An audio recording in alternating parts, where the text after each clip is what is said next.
Are INFJs guilty of the sin of passive aggression? Passive aggression, is that an INFJ sin? Now, in answer to this question, I must answer on the basis of my relatively long experience interacting with INFJs over the years, on forums, on Discord servers, in reality as well, that it is kind of a little bit of an INFJ sin. Now, it's not just an INFJ sin, of course. You can see that attitude in other types, but you see it frequently in INFJs. As you know, on my channel, we're not here to always sing the praises of INFJs. The point is not to act like the tough dad either, but to try to take a long, hard look at our own type and aim for growth, which always requires facing reality, facing the possibility that there are areas of improvement, and we have blind spots in the same way that we have strengths. And to at least overcome our blind spots to a degree, we need to not deny that they exist. Are all INFJs exposed to this risk of sliding into passive aggression? No. But a fair number of them are. And I think there's two main reasons why. Now, the first reason is mentioned very frequently, and it's correct, and we're going to cover it in a second. But there's another reason that is not mentioned nearly as frequently, especially in combination with the first. And this other reason also needs to be mentioned if we are to not only get this fuller picture of what is involved in the causes of this INFJ passive aggression, which we do observe sometimes, but how to overcome it.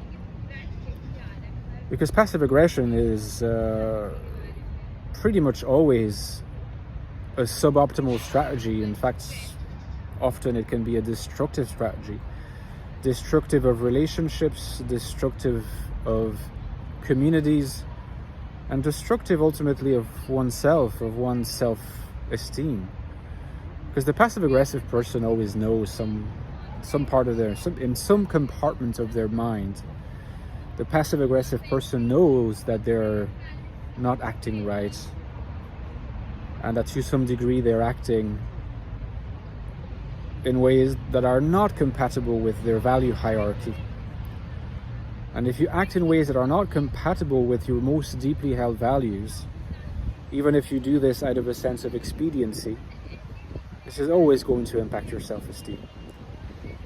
So in the end, passive aggression benefits nobody. But how do we address the causes? Okay, cause number one, the one that's well known to everybody. INFJs are, on average, somewhat conflict avoidant. Okay? This is a fact, and it's probably safe to assume that the more spiritualized an INFJ, the more individuated an INFJ, the less conflict avoidant. In many ways, you could describe a spiritualized INFJ as an INFJ who has individuated precisely as a parameter of their willingness to confront. Okay? But that's precisely the thing. INFJs, particularly if they lean somewhat insecure, whether compliant or solipsistic, but compliant especially, because compliants don't avoid relationships in the way that a lot of more withdrawn types do. These INFJs tend to equate confrontation with conflict. So they see themselves as conflict avoidant, where in fact they might just be they see themselves as confrontation avoidant, where in fact they might just be conflict avoidant. And I distinguish confrontation from conflict. There's other ways of semantically parsing this, but I think it's useful to suggest that confronting is good, entering into conflict is bad, right? Now, some people might say there's healthy forms of conflict. That's just what I call confrontation, okay? So keeping in mind the way that I utilize this terminology, INFJs are not confrontation avoidant, but they tend to see a lot of confrontations as conflictual, right? And I think this cognitive bias is deeply connected to their functional stack, to their functional makeup, and more specifically to their very much complete absence of FI. There are some people that will say that's not true. The INFJ has, shadow FI or even strong FI in fifth slot. I don't think that makes a lot of sense. I mean, I'm willing to talk about shadow FI in a figurative sense, in an imagistic sense, but I would not draw too many rational conclusions from that. In any case, I think we should agree, we have no choice but to agree that INFJs have difficulties with FI. At the very least, FI is difficult for them. And that's why you will notice INFPs are every bit as conflict avoidant as INFJs are. I'm talking about INFPs, I could talk about ISFPs, ENFPs, ESFPs, people who have high FI. They're not confrontation avoidant though. And they know it. And the reason why is because thanks to their FI, they're able to diffuse the possibility of moving their confrontation into conflict mode by speaking their own experience. So it's true, you should not get into conflict with someone by judging them, by saying, you have been this, you have been that. Because that's the best way to turn confrontation into conflict. High FI users intuitively know this because they're extremely well equipped to start the conversation from the perspective of how they feel. I feel this way as a result of our conversation. I feel that way. When you take ownership of how you feel, the other person is not going to take it personally. They can't. And so conflict will not happen. There will be confrontation. The other person will have to acknowledge that this is how you feel, because if this is how you feel, how can they change it? Whereas they can very much enter into conflict about your judgment of them.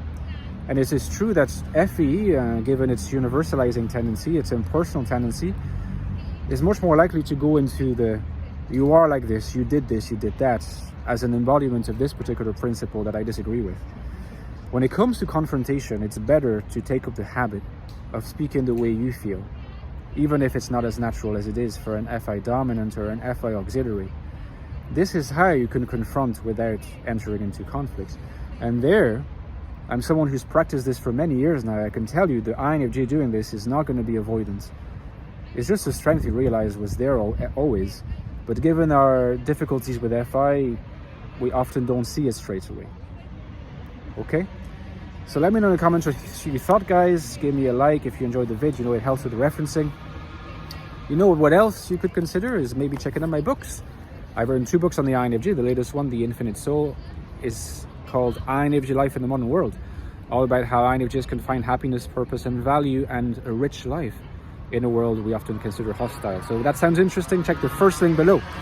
The other book is the prequel to The Infinite Soul, and it's called The Ecstatic Soul, a new look at the INFJ personality. And this is neither more nor less than the deepest investigation into the INFJ that you will find online. What's it like to think like an INFJ? What's it like to be an INFJ?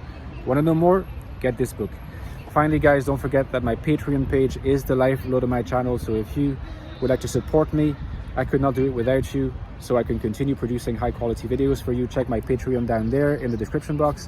You get nice perks with that as well for a small amount of money every month, like access to my Discord server, to our members only Discord server. We can interact with me and the others on an everyday basis, as well as bonus videos every 2 or 3 weeks on a topic of your choosing. So if that sounds interesting, check my Patreon below. It helps me a lot. And in the meantime, take care of yourself, guys. I'll see you next time. Bye-bye.